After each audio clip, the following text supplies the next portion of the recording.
Ada yang IT, Bu. Vero tuh, Vero. Saya udah coba rekam nih ya. Oke. Ada tandanya tuh.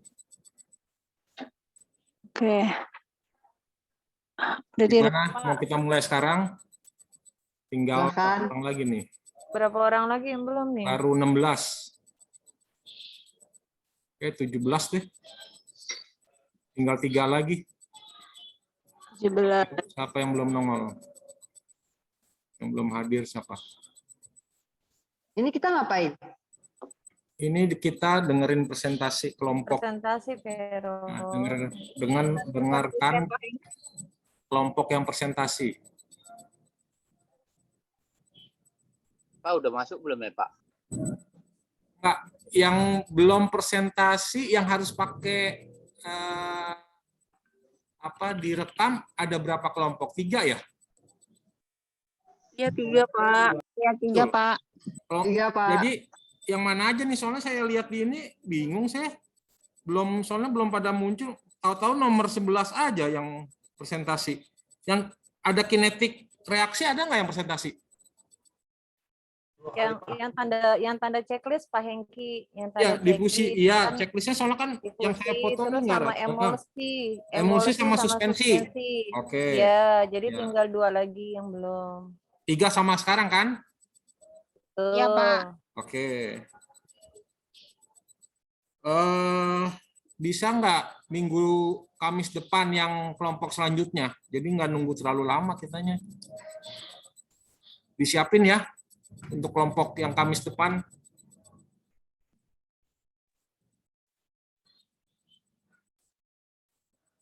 Siap nggak?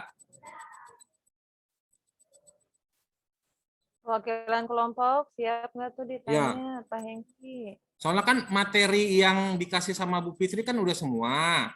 Tinggal yang presentasi kelompok doang gitu loh. Biar cepat selesai maksud saya, jadi nggak selang-seling.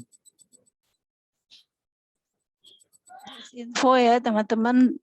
Bu Fitri bilang 20 Juni, beliau insya Allah udah masuk. 20 Juni ya, 20 Juni. Iya, berarti kan besok masih kosong nggak ya?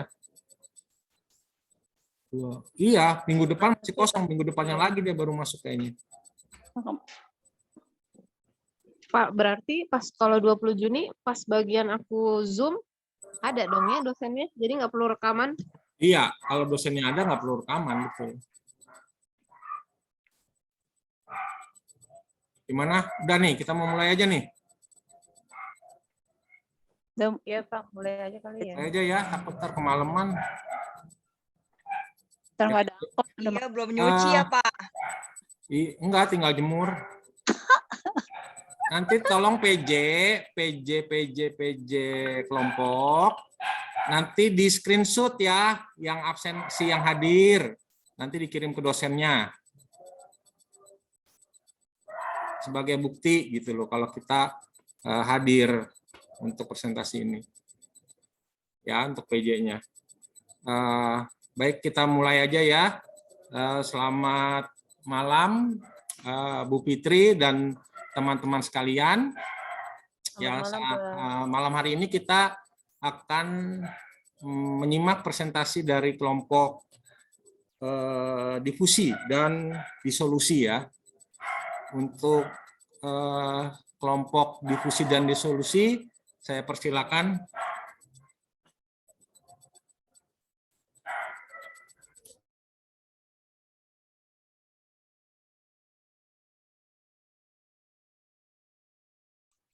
Selamat malam, terima kasih Pak Hengki atas kesempatannya.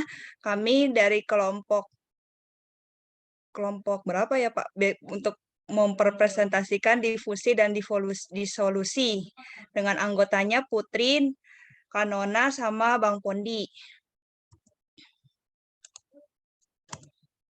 Pendahuluan.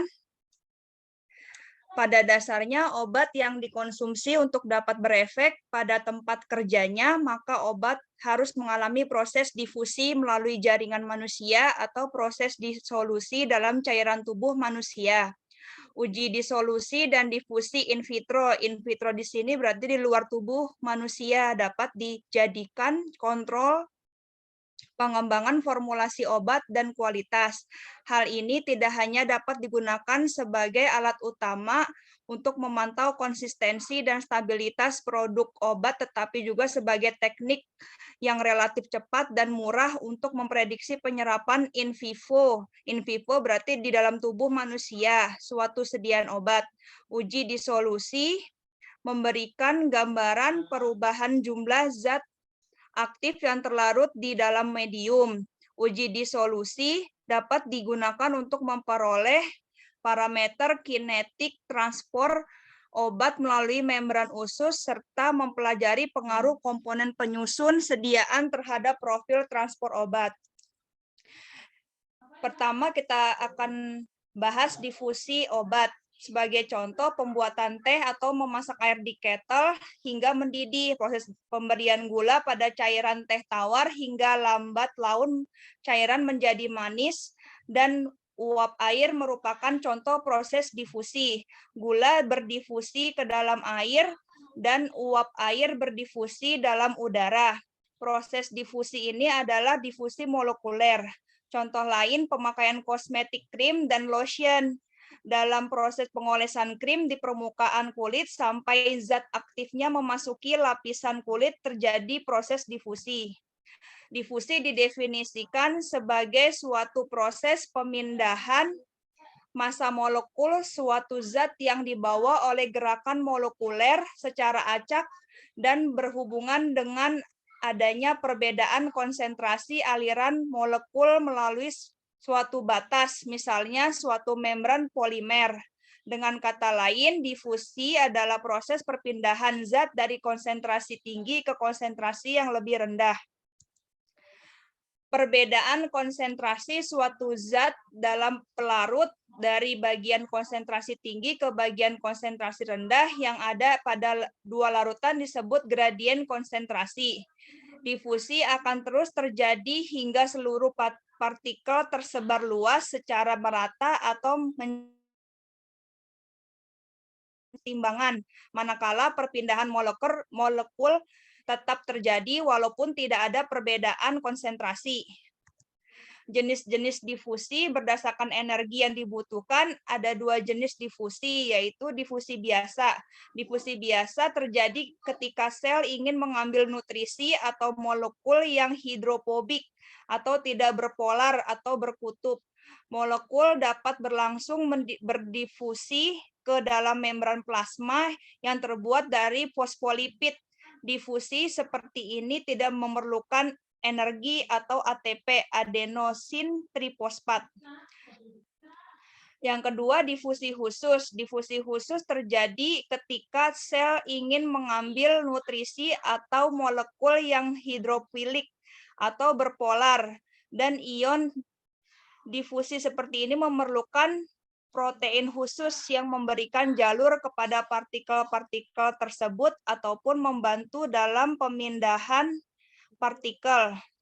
Hal ini dilakukan karena partikel-partikel tersebut tidak dapat melewati membran plasma dengan mudah. Protein-protein yang turut campur dalam difusi khusus ini biasanya berfungsi untuk spesifik partikel. Berdasarkan jenis membrannya yang dilalui, difusi dibagi 3 jenis, yaitu difusi molekuler atau permease. Difusi molekuler adalah difusi yang melalui media yang tidak berpori.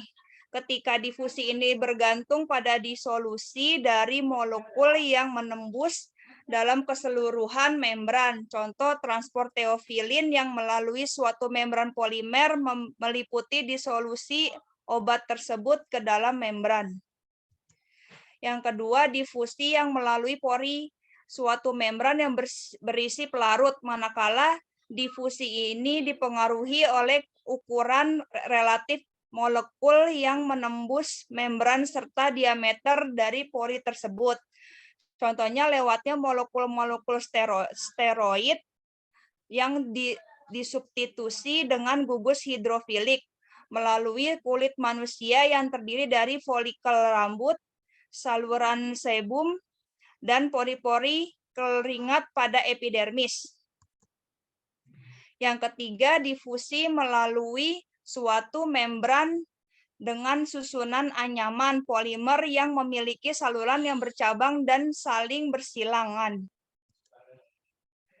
Faktor-faktor yang mempengaruhi kecepatan difusi yaitu ukuran partikel.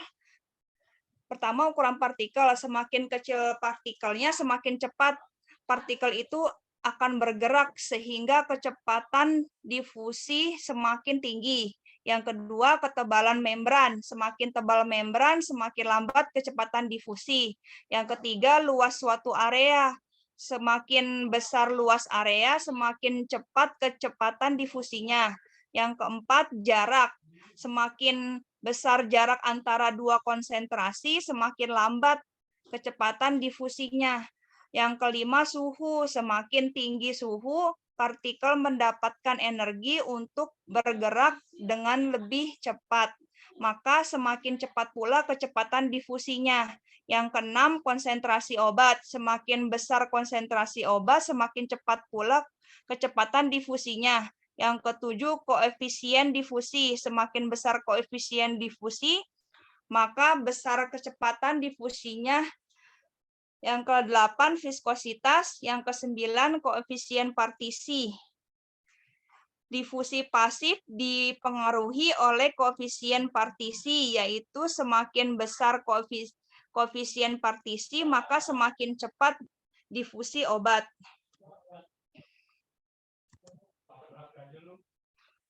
Hukum Fick, menurut hukum difusi Fick, molekul obat berdifusi dari daerah dengan konsentrasi obat tinggi ke konsentrasi obat rendah dengan rumus dQ per dt sama dengan dKa per H dalam kurung CS min C. Dengan keterangan dQ per dt sama dengan laju difusi, D-nya koefisien difusi, K-nya koefisien partisi, A-nya yaitu luas permukaan membran, H-nya tebal membran, CS min C yaitu perbedaan antara konsentrasi obat dalam pembawa dan medium. Selanjutnya akan dilanjutkan dengan Bang Putri. Terima kasih Kak Putri. Uji difusi. Salah satu metode yang digunakan dalam uji difusi adalah metode flow stroke. Adapun prinsip kerjanya yaitu pompa peristatik menghisap cairan reseptor dari gelas kimia.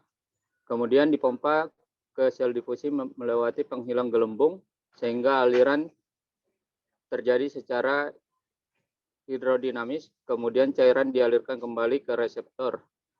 Cuplikan diambil dari cairan reseptor dan gelas kimia dengan rentang waktu tertentu dan dihancurkan dengan pelarut campur. Kemudian diukur absorbannya dan konsentrasinya pada panjang gelombang maksimum. Sehingga laju difusi dapat dihitung berdasarkan hukum Fick di atas. Lanjut, Kak. B. Konsep disolusi. 1. Disolusi mengacu pada proses ketika fase padat atau dalam kurung misalnya tablet atau serbuk masuk ke dalam fase larutan seperti air. 2. Intinya ketika obat melarut, partikel-partikel padat memisah dan molekul demi molekul bercampur dengan cairan dan tampak menjadi bagian dari cairan tersebut. 3. Disolusi adalah proses pelepasan senyawa obat dari sediaan dan melarut dalam media pelarut. Disolusi terjadi pada tablet, kapsul, dan serbuk. Tablet atau kapsul terbagi atau desintegrasi, granul atau agregat. Desintegrasi lagi partikel halus. Disolusi obat dalam larutan in vivo atau in vitro terbagi lagi dalam obat dalam darah, cairan tubuh lainnya, dan jaringan. Kecepatan disolusi. Kecepatan disolusi adalah jumlah zat aktif yang dapat larut dalam waktu tertentu pada kondisi antar permukaan cairan padat suhu, dan komposisi media yang dibakukan. Laju disolusi telah dirumuskan Noyes dan Whitney pada tahun 1997. Rumusnya adalah dm per dt sama dengan ds per h dalam kurung cs min c, atau dc per dt sama dengan ds per v h dalam kurung cs min c, di mana m sama dengan massa zat terlarut yang dilarutkan, t sama dengan waktu yang dibutuhkan untuk melarutkan zat, dm per dt sama dengan laju disolusi dari massa tersebut dalam kurung massa atau waktu. D sama dengan koefisien difusi dari zat terlarut dalam larutan. S sama dengan larutan permukaan zat padat yang menyentuh larutan. H sama dengan ketebalan lapisan difusi. CS sama dengan kelarutan dari zat padat atau konsentrasi larutan jenuh dari senyawa tersebut. C sama dengan konsentrasi zat terlarut pada waktu T. DC per dt sama dengan laju disolusi. V sama dengan volume larutan. Laju disolusi obat secara in vitro dipengaruhi beberapa faktor, antara lain: 1. Sifat fisika kimia obat. Sifat fisika kimia obat berpengaruh besar terhadap kinetika disolusi berupa A. Sifat kelarutan. Laju disolusi dan akan diperbesar karena kelarutan terjadi pada permukaan solut. Kelarutan obat dalam air juga mempengaruhi laju disolusi. Sifat kelarutan dipengaruhi oleh faktor 1. Polimorfisme. Obat dapat membentuk suatu polimorfis, yaitu terdapatnya beberapa kinetika pelarutan yang berbeda meskipun memiliki struktur kimia yang identik. Keadaan amor.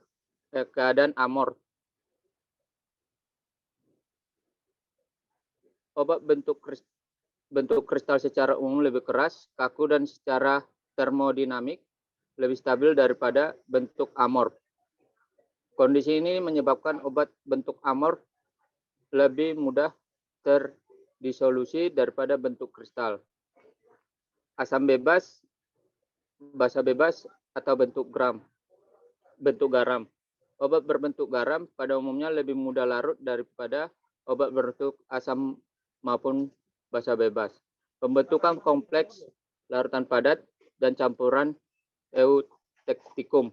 Dengan adanya pembentukan kompleks, maka zat yang tidak larut akan dapat larut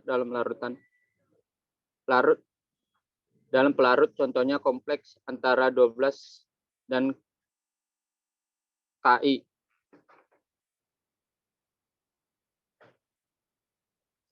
Laju disolusi obat secara in vitro dipengaruhi beberapa faktor, antara lain: 1.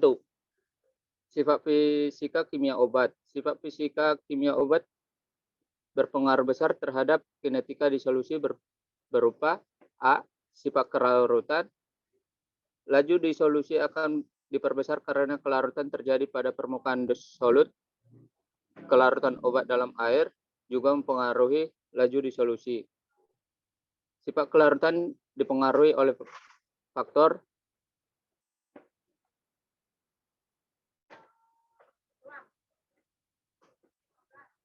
udah tadi kayaknya nih.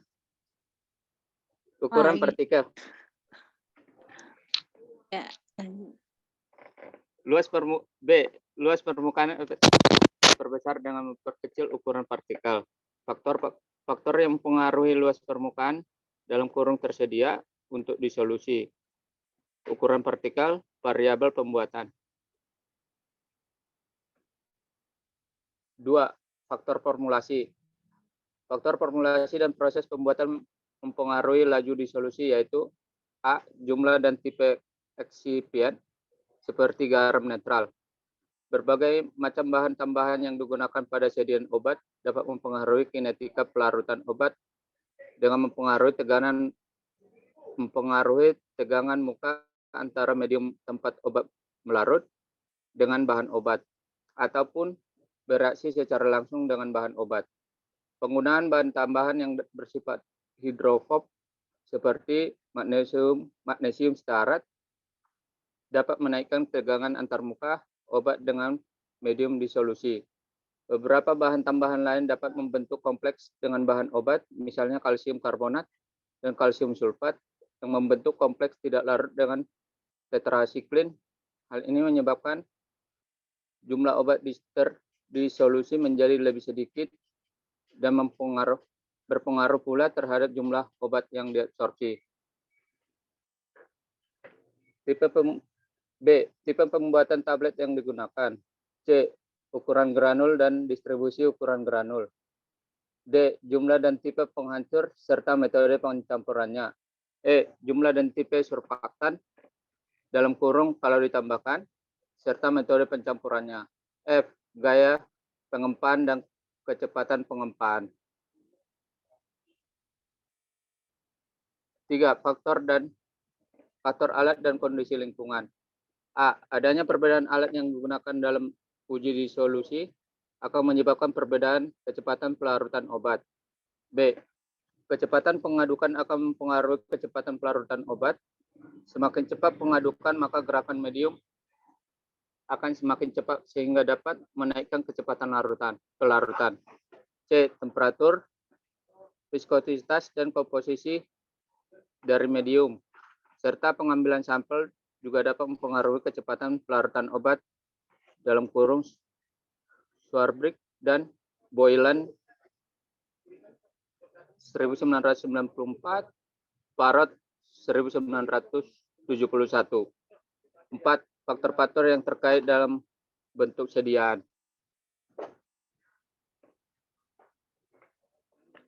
Iya, terima kasih Bang Pondi. Saya lanjutkan. Terima kasih. Uji disolusi. Uji disolusi yang diterapkan pada sediaan obat bertujuan untuk mengukur serta mengetahui jumlah aktif yang terlarut dalam media pelarut yang diketahui volumenya pada waktu dan suhu tertentu menggunakan alat tertentu yang didesain untuk uji parameter disolusi. 1. Peran uji disolusi. Uji disolusi dalam bidang farmasi memegang peranan penting yaitu 1. Uji disolusi digunakan untuk dalam bidang industri, dalam pengembangan produk baru, untuk pengawasan mutu, dan untuk membantu menentukan ketersediaan hayati. 2. Adanya perkembangan ilmu pengetahuan seperti adanya aturan biofarmasetika telah menegaskan pentingnya disolusi. 3. Karakteristik disolusi biasanya merupakan sifat yang penting dari produk obat yang memuaskan. 4. Uji disolusi digunakan untuk mengontrol kualitas dan menjaga terjaminnya standar dalam produksi tablet. 5. Uji disolusi untuk mengetahui terlarutnya zat aktif dalam waktu tertentu menggunakan alat dissolution tester sehingga bisa menentukan waktu paruh dari sediaan tersebut. 2. Alat uji disolusi. Terdapat beberapa alat disolusi dengan berbagai tipe yaitu A. Alat uji disolusi menurut Farmakope Indonesia edisi 4 ada 2 yaitu pertama alat uji disolusi tipe keranjang atau basket, kedua alat uji disolusi tipe dayung atau paddle. B. Alat uji pelepasan obat USP 29 NF24 ada 7. Yang pertama alat uji pelepasan obat berupa keranjang atau basket, kedua alat uji pelepasan obat berupa dayung atau paddle, ketiga alat uji pelepasan obat berupa reciprocating cylinder, keempat alat uji pelepasan obat berupa flow through cell, yang kelima alat uji pelepasan obat beberapa pedal over disc, keenam alat uji pelepasan obat berupa silinder atau silinder, ketujuh alat uji pelepasan obat berupa reciprocating holder.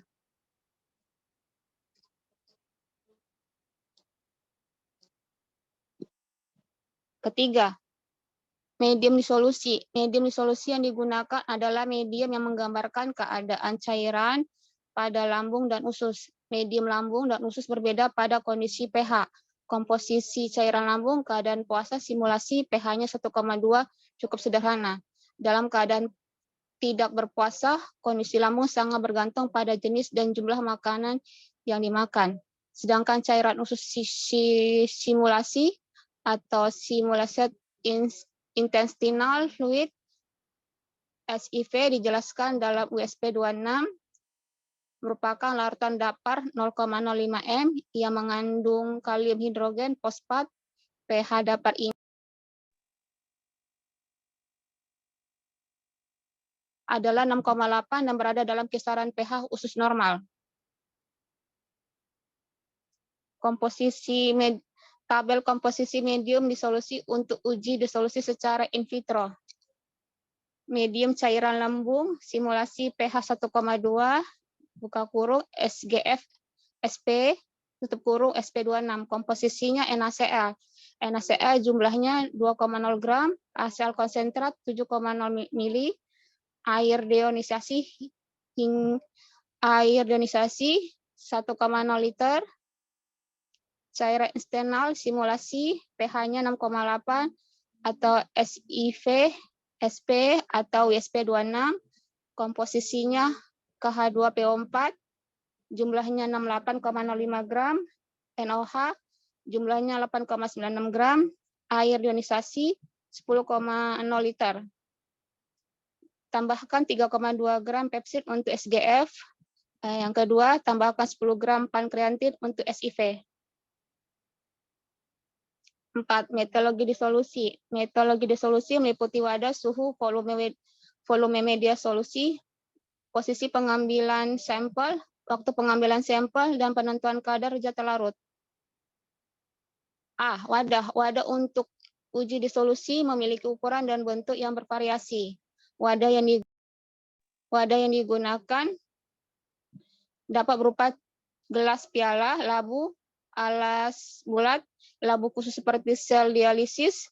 Sebaiknya menggunakan wadah gelas dengan dasar bundar atau bulat agar granul dapat terdispersi secara merata ke seluruh sisi dari gelas kimia sehingga hasil disolusi homogen. Yang kedua, suhu. Suhu dalam wadah merupakan salah satu kondisi yang mempengaruhi proses disolusi suatu zat karena kelarutan zat bergantung dari suhu. Oleh karena itu, suhu dalam wadah disolusi harus sesuai dengan syarat dan dapat dikendalikan, serta fluktuasi suhu selama pengujian harus dihindari. Untuk mengatur suhu media, wadah dicelupkan ke dalam tangas air yang dilengkapi termostat. Suhu medianya adalah 37 lebih kurang 0,5 derajat. Karena suhu ini merupakan suhu in vivo. C. Volume media solusi. Penentuan volume disolusi sangat dipengaruhi oleh kelarutan zat. Zat yang memiliki kelarutan kecil memerlukan volume yang lebih besar.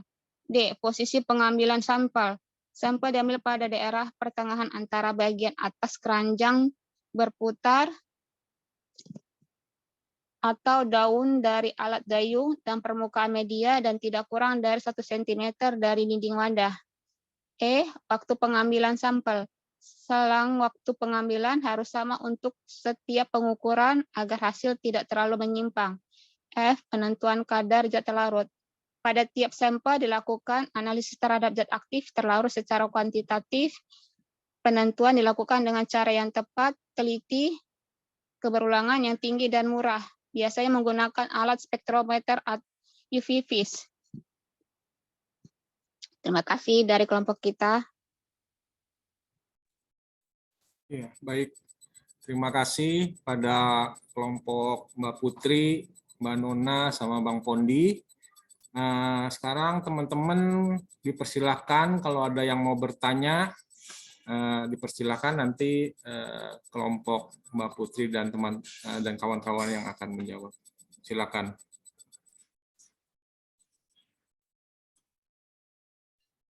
Nanya, Pak. Nanyanya sama Mbak Putri, Bu. Ya, melalui Pak Hengki. Untuk kelompok, terima kasih atas penjelasan yang telah disampaikan tadi dari kelompok Kak Putri dan kawan-kawan tentang disolusi dan difusi obat tadi ya. Tadi kan dijelaskan yang terakhir itu tentang medium yang digunakan dalam uji disolusi. Di situ ada apa aja sih medium yang digunakan dalam uji disolusi tadi? Sempat kelewat. Terima kasih.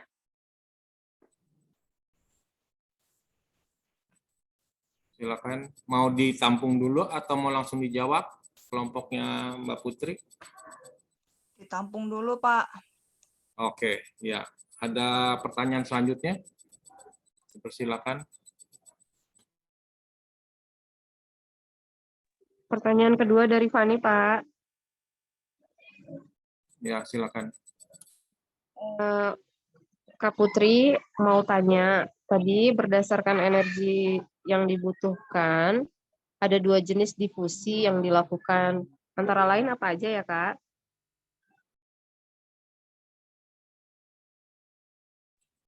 Oke, contoh difusi ya. Yang selanjutnya, apakah masih ada?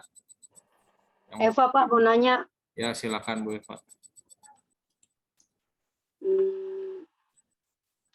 Sebutkan faktor-faktor yang mempengaruhi kecepatan difusi. Terima kasih Kak Putri dan kawan-kawan. Oke, faktor-faktor ya. Ada lagi yang lain? Ima mau nanya, Pak. Ya, silakan Bu Ima. Mau nanya dong, apa yang dimaksud dengan kecepatan disolusi ya?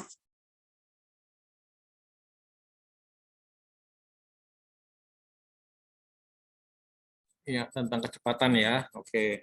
Ada lagi? Udah ya, jangan banyak-banyak. Ya, kalau ada yang mau lebih jelas lagi, Pak, nggak apa-apa sih. Dipersilakan. Ada lagi? Kalau tidak ada, soalnya mau dijawab nih sama kelompok Mbak Putri dan kawan-kawan. Nggak ada lagi ya? Oke, silakan dijawab Mbak Putri dan kawan-kawan.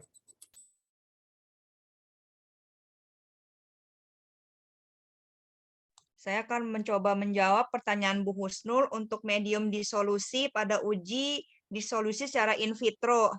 Itu mediumnya cairan lambung simulasi pH 1,2 SGF SP.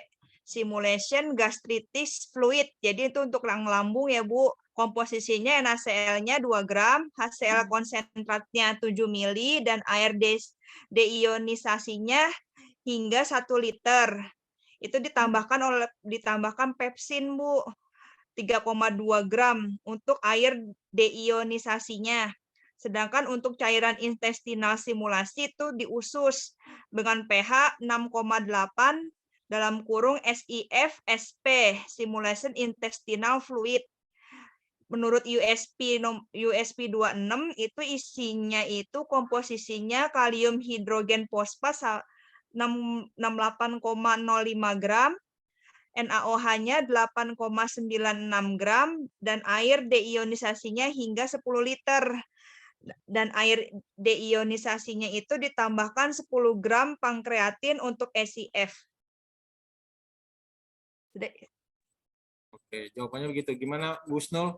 Ya, oke, berarti jadi tadi ada 2 ya mediumnya, dari cairan lambung sama dari usus ya? Iya, Bu. Ya, makasih Kak Putri. Ya, sama-sama, Bu. Oke. Next, lanjut. Iya, Pak Hengki. Saya mau jawab pertanyaannya Kak Fani. Silakan. Ya, tadi Kak Fani pertanyaannya jenis-jenis difusi ya? Iya, Kak. Ya, saya jawab ya Kak Fani ya. Jenis-jenis difusi itu ada 2. Yang pertama difusi biasa. Difusi biasa terjadi ketika sel ingin mengambil nutrisi atau molekul yang hidrofobik atau tidak berpolar atau berkutub. Molekulnya dapat langsung berdifusi ke dalam membran plasma yang terbuat dari fosfolipidis. Difusi seperti ini tidak memerlukan energi atau ATP, aneosin, TR, fosfat. Yang kedua, difusi khusus. Difusi khusus ini terjadi ketika sel ingin mengambil nutrisi atau molekul yang hidrofilik atau berpolar dan ion. Difusi seperti ini memerlukan protein khusus yang memberikan jalur kepada partikel-partikel tersebut ataupun membantu dalam perpindahan partikel. Hal ini dilakukan karena partikel-partikel tersebut tidak dapat melewati membran plasma dengan mudah protein-protein turut campur dalam difusi ini, khusus ini biasanya berfungsi untuk spesifik partikel. Itu Kak Fani. Terima kasih Kak Nana. Ya, Jelas, sama-sama Kak Kak Fani? Fani. Jelas ya jawabannya? Jelas sekali Pak. Oke, baik. Silakan selanjutnya untuk pertanyaan Bu Eva. Siapa yang mau jawab?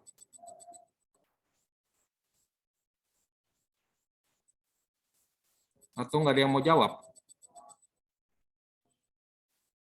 Kalau nggak ada biar saya jawab sendiri nih. Ada 9 kalau nggak salah deh. Ya, dipersilakan yang lain, Bang Pondi atau siapa?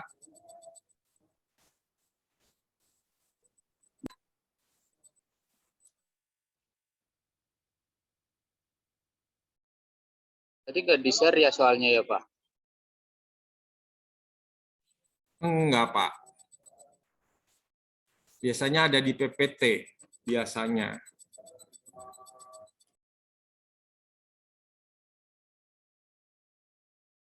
Itu Bang Poni udah saya.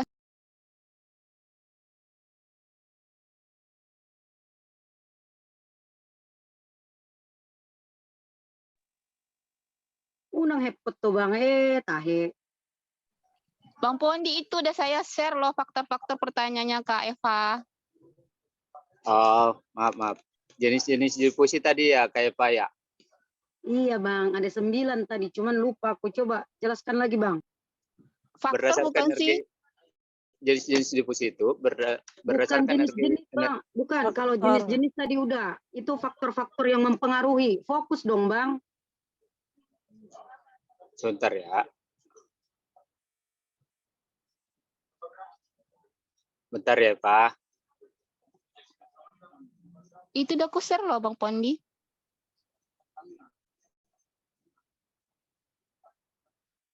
Mana tadi ya? Faktor-faktor. Bentar ya.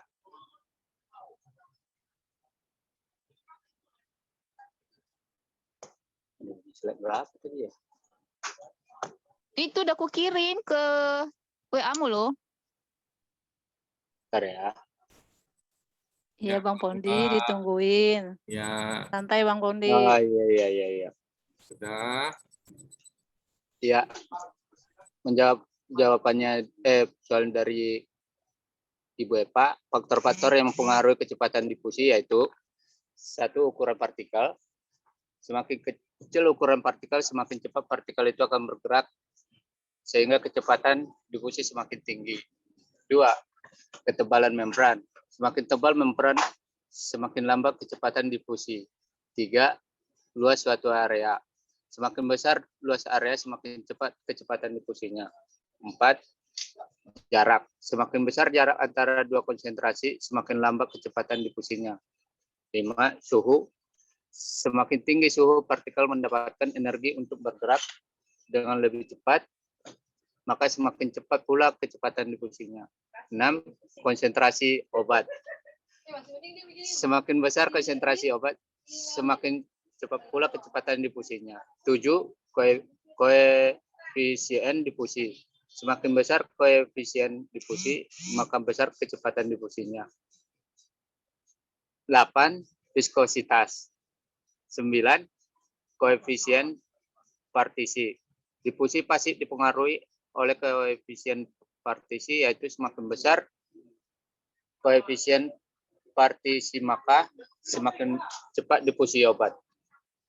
Makasih, kayak Pak. Oke, gimana Bu Eva? Udah jelas? Udah Pak, Ada jelas. Berarti ada 9 Pak ya. Oh ya, sudah berarti udah cocok. Oke, makasih ya Bang Pondi dan kawan-kawan. Ya, makasih Bu Eva. Untuk pertanyaan selanjutnya dari Ibu Ima, siapa yang mau menjawab?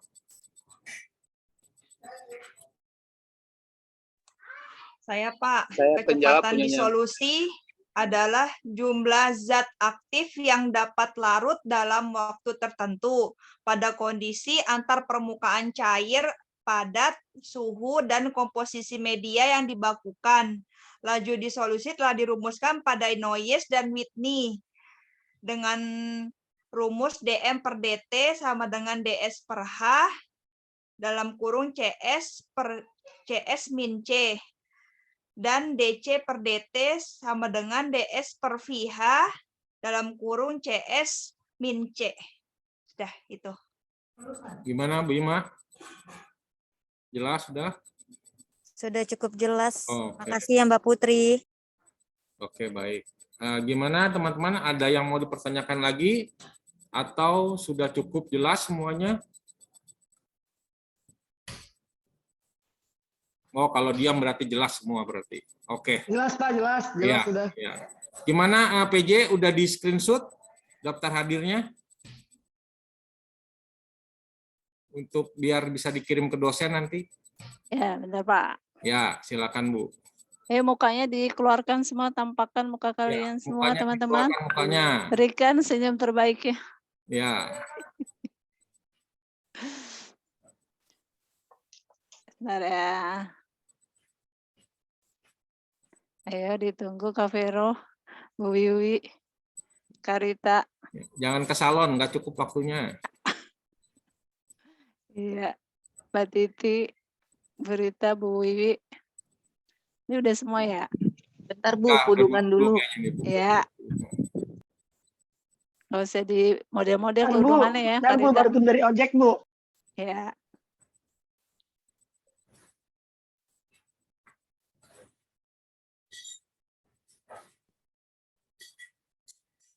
Udah. Pegel soalnya Bu senyumnya.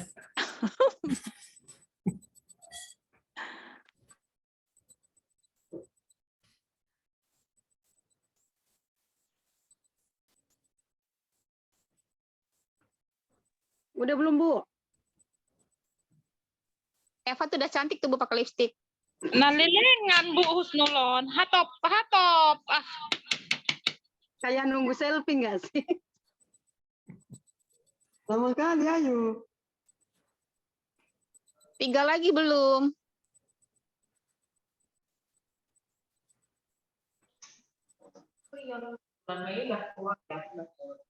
Iya. Kayaknya belum semua deh.